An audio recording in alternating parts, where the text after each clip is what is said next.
So, if you're a frequent viewer of this channel, one thing you've probably noticed is I've got a bad habit of coming up with an idea, mentioning it to you all as something I'd like to do, and then taking longer than necessary to get that idea out. I am so sorry about that, by the way. This isn't really out of malice or anything. I'm just someone who gets kind of super distracted when I'm playing a game, and instead of working on something, I end up working on another project. As a result, videos that I have planned take too long to come out, or I just straight up forget about that entirely and focus on different shit. The biggest offender of this are actually my demo videos, where I'm supposed to get around to them, but I end up getting sidetracked due to real life stuff or another set of videos needing my attention. However, I want to try to fix that, and what better way to do that than by starting off with one of the two demo games I haven't reviewed yet. And that's none other than Granblue Fantasy Relink. Originally when I played it, the demo honestly didn't interest me that much. I thought it had some cool potential, but I felt like it had some issues that kept it from being fantastic. And now that I've finally gotten to play the whole thing, I can definitely say I was kind of wrong about this game. Not that I think it's perfect, it's definitely got some problems. However, I do think it has a lot of good in it that I want to talk about, alongside its bad. So instead of continuously yapping on this intro, how about we get into this? I'm Crimson Rosso, and welcome to my review of Granblue Fantasy Relink. Starting off as I usually do, let's get into talking about this game's pros. And what a better way to start that off than talking about the game's visuals, because holy shit does Granblue look nice. I remember seeing trailers of this game coming out and really liking the visual style they were going for, as I also thought it translated well into the demo when I played it a while back, but man, neither of these compared to just how good the entire game looks. While the game is very well detailed and colorful in every place you explore, a really nice aspect is just how much variety there is in the game in terms of level design. From open pastures with vast, lush amounts of vegetation, beautiful looking snowy landscapes, a desert area with some fun little boost sections to help you get through it a little faster. But my personal favorite was the volcano section, where you just see molten hot magma everywhere. The boss fight sucks ass here, but good god, the area is so visually cool to run around in. It's funny, back when I first reviewed the demo, a lot of the visual cues that happened in battle actually kind of got a bit of a rise out of me. But nowadays, they don't really even bother me all that much. In fact, I kind of liked it, and it stopped being a problem by the time I was a couple hours in. So it was nice to see one of my complaints get changed to a positive for the better. And while I do have a few nitpicks about the visuals that I'll get to later, I think the game overall looks very, very good. But as good as the visuals are, they're not the highlight of the game. No, that is without a doubt the game's combat, so let's get into talking about that. So before this game dropped, I knew nothing about the Granblue franchise. The most interaction I had with this franchise up until this game dropped was trying out the beta for Versus with a couple of friends. I didn't know about its mobile thing, I didn't watch its anime, I was going into this as completely blind as I could. All I knew was that this was the first ever full-on action game these guys have ever made. And how did it turn out? Well, it didn't disappoint at all.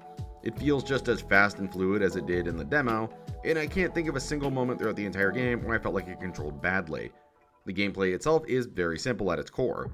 You have a light and a heavy attack, specific combos tied to mixing both together, and a gauge to charge up a special move to unleash a super attack. Alongside the fact that at certain points you can work together with your party members in order to launch devastating link attacks, which when you connect when you're all at 100%, can lead to a slowdown where you're able to devastate enemies and bosses with them having no way to respond whatsoever. It's one of those games that rewards you with more options to destroy stuff the more you learn how to mix together party synergy. This synergy also ties well into one of the best aspects about this game, and that's how every character plays completely different from one another. Basically, if you main someone like Gron or Zeta, they're going to play completely different from someone like Siegfried or Narmaya. It leads to every character in the game having combos and playstyles that make them all feel unique, which in turn makes mastering all of them a lot more fun and gets you to spend more hours in the game. But how do you unlock more of these characters to play as? Well, at the start of the game, you're given a set amount of characters that appear in the main story narrative. And if you want to use any of the other party members they have playable, you need something called a crew ticket. Crew tickets are items you get either through the main story or various other means of playing the game. And when you get your hands on one, you can just go draw one of the crew members that are only playable in the multiplayer to join your single player story. Which is a must too, because not only does every single character in this game feel just great to play, which makes the average player want to learn every character and thus try to get these crew tickets. But a cool detail I noticed about this game is that even if the characters aren't in the main story themselves, the developers still took the time to add in character-specific lines if you're using them. One example of this is I got Narmaya around, I'd say chapter 5 in my party, and to my complete shock, she actually has a line interacting with the main villain and the story itself. It may not seem like much when I say it out loud, but that's a nice little extra detail, and I really appreciate the devs adding that, as it showed that they thought this out in advance. I'm glad this didn't function like a DLC character or like that one Fire Emblem Awakening map where you can get older cast members and all they do is just fight on the battlefield and they just never say anything. It helps solidify that the gameplay and these little details are some of the best parts of this title. I'd say the best moments though are when you're in the boss fights, because these are some of the craziest fights I've tackled this year. Like outside of the one volcano boss and the copy fight of it you do later down the line, I think every boss in this game is a 10 out of 10. A couple personal favorites of mine were the final battle against Eid, the giant colossus in the desert, and of course the final Bahamut fight at the end of the game where you're battling in the fucking sky. Dude, that shit looks insane. They're all so unique and have a crazy energy to them that makes conquering them feel all the sweeter. In fact, you know what? They remind me of Final Fantasy XVI's boss fights, the giant crazy titan sections where you're just slapping these kaijus together. Like, just imagine every one of those fights twice as fast and with just as much energy. If that doesn't get you excited to play this game, I don't know what will. And once you've defeated these bosses and completed the main story, you're actually given a pretty sizable post-game with a decent amount of stuff to do that's worth sinking your time into. All the while getting level ups to make your character stronger, making new weapons, and gaining points to level up their individual skill trees. Overall, it's a very solid, focused, and immensely fun single-player experience. However, that's the single-player aspect of it. What about the other main part of this game? It's online live service multiplayer. Well, I can't wait to tell you that it's fine. Yeah, personally, I was a little less interested in this, as in comparison to the single player, I'm not really much of a huge live service guy. Like, I can play them, but I'm much more focused on the single player experience if you offer it to me. And I don't really think I can super judge this because I did pick this game up by the time all of that was apparently over, but I'd say as like a game I picked up, it had a decent amount of content overall. And I did do some online multiplayer with some friends, but I can't really judge it as a live service as I wasn't playing at that time. If you've played this, let me know down below how this live service was, because I am genuinely curious. Like, the only experience I had with it was playing with my friend J-Man, and that's about it, so let me know down below, because I would appreciate the feedback. Other than that, I really don't have anything else to say in terms of gameplay, so let's get into talking about the story and the characters next. Personally, this is probably where the game is at its weakest for me, but at the same time, I don't really think it's terrible. The cast is fine for the story they were trying to tell, for the short length it had, and I can't think of any moment in the story where I was like rolling my eyes or thinking it was stupid. Not to say it's flawless, mind you, I did have some few complaints, but for the most part it's alright. I was told that if I watched the anime I would like these characters, and if I didn't I was going to be kind of screwed, but personally I didn't watch the anime and I still liked the cast. I'd say my personal favorite member was one of the antagonists known as Eid. I found him a lot more fascinating the longer the game went on, and he's easily the best written of the entire cast in terms of the knowledge I have of this franchise. Of course, while this is great, it's all mixed together with an absolutely fantastic soundtrack. Composed by longtime OST veteran Tsunobu Narita, I am so sorry if I got that wrong, someone who has actually had a hand in helping with the tracks for games like Xenoblade Chronicles and a couple of the Final Fantasies. He put his work to the test here and created an absolute banger of a soundtrack.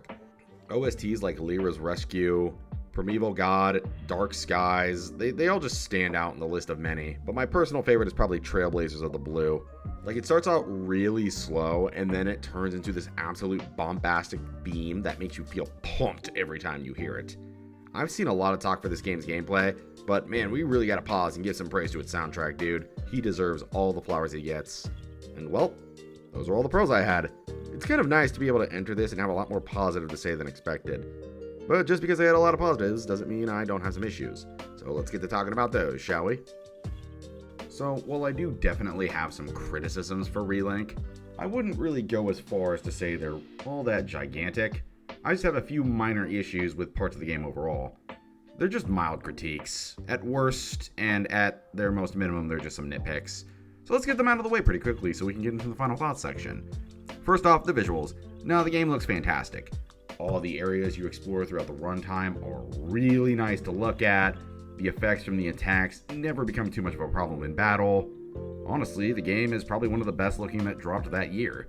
Although, there's one minor issue I have with the visuals, and it's on the faces. Now, a lot of the character models look great.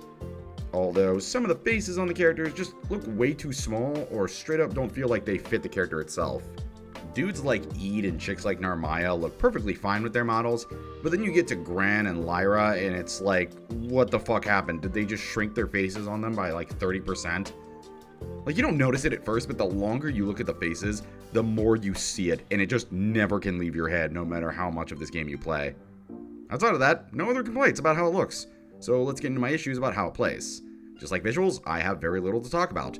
The game controls incredibly well, every character feels unique.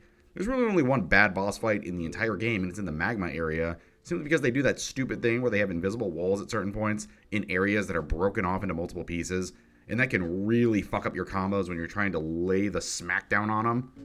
But outside of that, every other fight is fantastic. So what's my complaint? Am I just being a little bitch for the sake of it? Well, yes, but I do have a couple of nitpicks with the gameplay. First, I want to get my more minor complaints done by talking about my dislike of the weapon crafting in this game. And it's honestly the most useless part of the gameplay. I'm guessing it probably has more of a value if you play on the higher level live service stuff, but throughout the story mode, you can just ignore it and you'll be perfectly fine due to just how much stronger you get through leveling up and the utilization of the skill tree. Like, I played through this whole game on hard mode and I barely had any troubles even when I just stuck to, I think, the second weapon in the game. Narmaya also might just be broken as shit, so that could also just be a thing.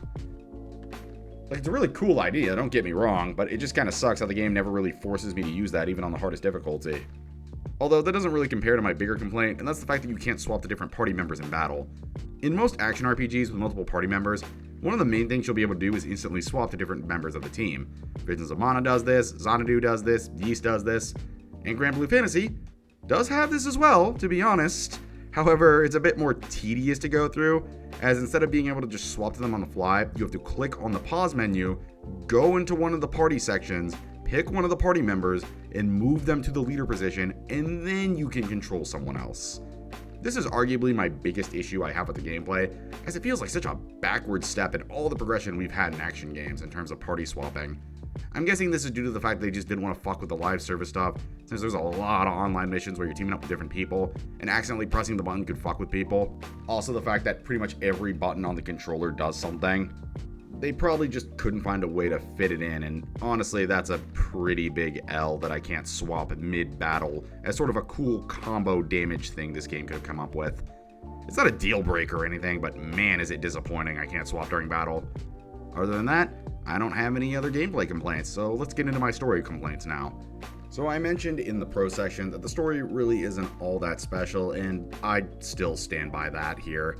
It's very much more a placeholder for the gameplay that's there, and that's fine. I'm always going to be a gameplay over story guy, so it doesn't usually bother me for a narrative when it's just kind of mediocre as long as the gameplay is good. Honestly, a story really only bothers me when it's just comically stupid, like something like Visions of Mana was, but I can usually ignore it. However, if you go into this story expecting it to be more than just decent, you're going to walk away very disappointed. It's way too short for anything to have some sort of super deep impact or meaning. The main antagonist is not very interesting. She's just a crazy cult woman that you've seen before from other video games. Like, a character like Eid isn't even the main focus, and he's just way more interesting than she is. Could the story have been more interesting if Eid was the main antagonist? Probably. However, they didn't go with that, and crazy cult lady whose name has literally already forgotten stays the main antagonist. However, at the same time, this game was about its gameplay first and foremost, and it knocks that out of the park easily. But I do hope if they ever plan to make a relink 2 in the future, they put a little more effort in the narrative. And that's it for my cons. So let's head on over to my final thoughts. It's kind of interesting to hear this whole video out and realize just how much my opinion has changed from my initial thoughts on the demo of this title. I never really planned to pick it up for a while, and after finally playing it, I really wish I had gotten it sooner. I don't think it's ever going to change my opinion on what my game of the year is, but it definitely would have gotten close to breaking my top 5 if I had played it in that time frame. Definitely recommend picking it up when you have a chance if you want a really fast-paced and fun action game. That's why I have absolutely no problem giving this game a very positive 8 out of 10. definitely grab it if you got some time and some friends to do the mission stuff with. And that's the end of the video. Thank you so much for watching. It's nice to finally get a full review of this game out after I had waited so long. And if all goes well in the coming weeks, I'm going to have another one of these videos to talk about. Although, I don't think I'm going to be as positive as I was with this one. If you're curious and want to stick around for what that's like, or you want to check out some of my other content, do me a favor and like and subscribe down below. Leave a comment if you're up for a chat or just want to help me in the algorithm. And if you want to hang out with me and the rest of my awesome community, go check out my Twitch where I stream pretty much every day. And if you're interested in supporting the channel, I've got a Patreon where you can watch my videos ad-free, all for the low price of $1. That's all, folks. Have a lovely day, and I'll see you next time for more RPG content.